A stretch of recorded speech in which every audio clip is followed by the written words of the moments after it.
Hey y'all, who's your patriot here? I'm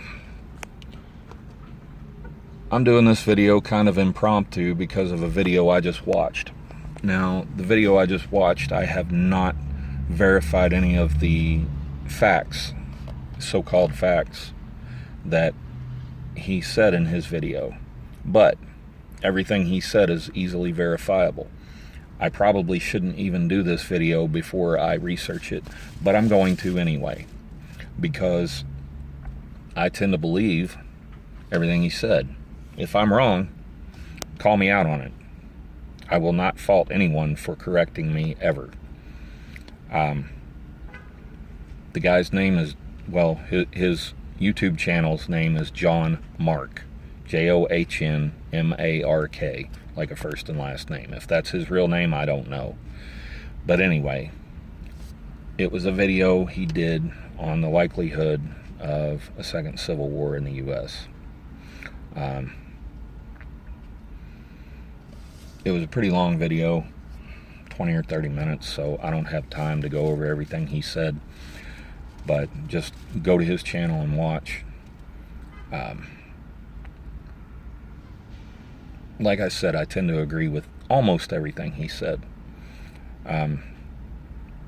The overall outcome. Now, let me digress a little. His video was based upon a study done by a former U.S. government analyst whose job it was to come up with likely scenarios of a second civil war in the U.S.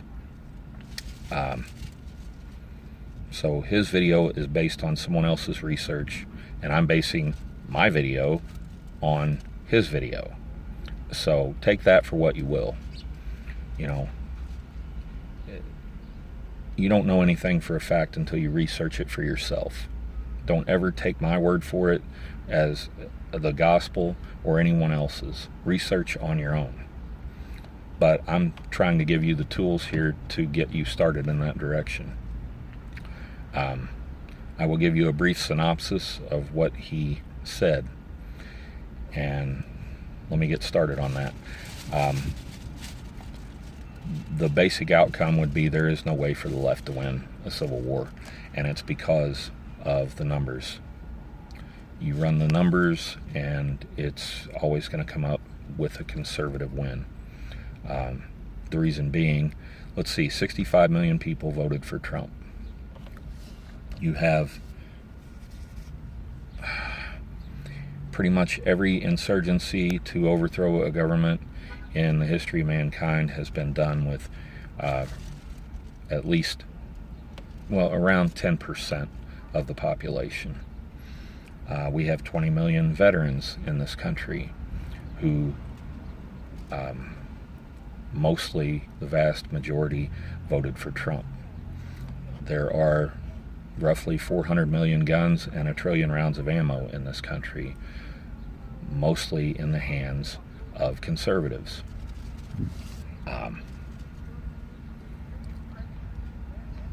Conservatives hold the vast majority of the actual land in this country. The leftist, liberals, communists, whatever you want to call them, are based mostly in major cities. They are in areas that are consumer areas. We, the conservatives, hold the producer areas. We would not be as likely to fall prey to things such as hunger if a civil war drug on.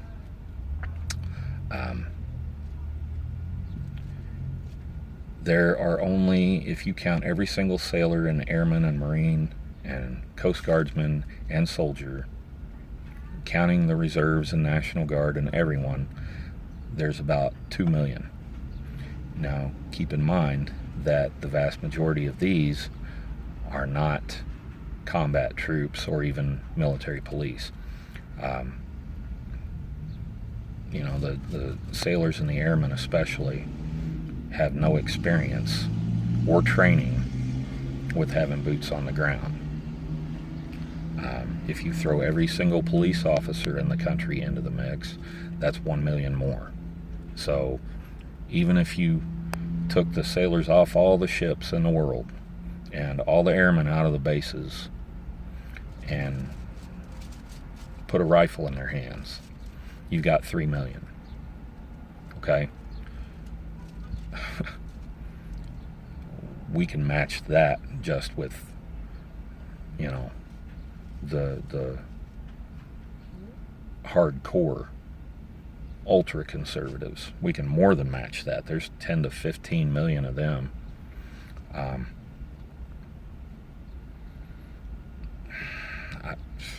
The numbers are just not on the side of the left, and they never will be.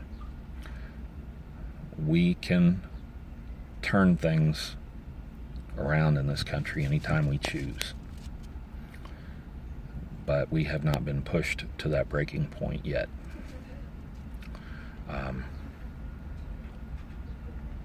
not advocating,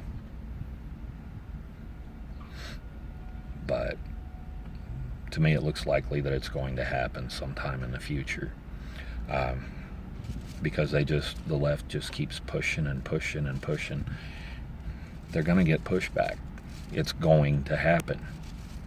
And, you know, all I'm doing is reporting on the likelihood of it, which the likelihood, in my opinion, is 100%. The timing, however, who knows? Nobody knows. It's going to happen. But unless by some miracle the left decides, oh, you know what, they're right, we need to back off. Yeah, you and I both know that ain't going to happen. So anyway, yeah, go to his channel, listen to what he has to say. He is a lot more tech savvy than me, but I wanted to give you the information to where you can go make your own decision. You can go mull this over on your own. You can go research it on your own.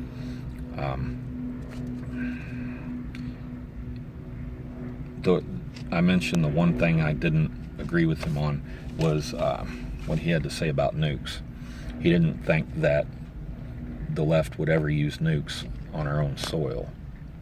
I disagree with that, because if they become desperate enough, I believe that they would use nukes. The thing is they would probably kill more of their own people than they would kill of us.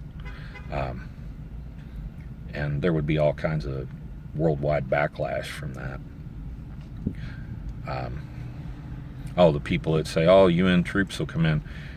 According to him, I don't know if it's true or not yet, but according to him, there's only 400,000 UN troops in the entire world. And they're not going to abandon their posts where they're at now just to come to the U.S. They'll send some, I'm sure, but it won't be enough. NATO forces, if they're not counting on our military, then they're going to be hard-pressed to defend themselves, let alone send troops over here. And on top of that, there'll be a lot of our own military that will turn against the government and side with us. That's just common sense, because they are people of the United States. They're not robots. To think that they would just be completely brainwashed to follow the government in killing U.S. citizens is retarded. Anyway, this went way longer than a minute to, so I'm going to stop it there. Please leave any comments you have. I will respond to them as I can. Like, share, subscribe, whatever you want to do, but research on your own and get back to me. Till next time, stay safe, keep your ear to the ground.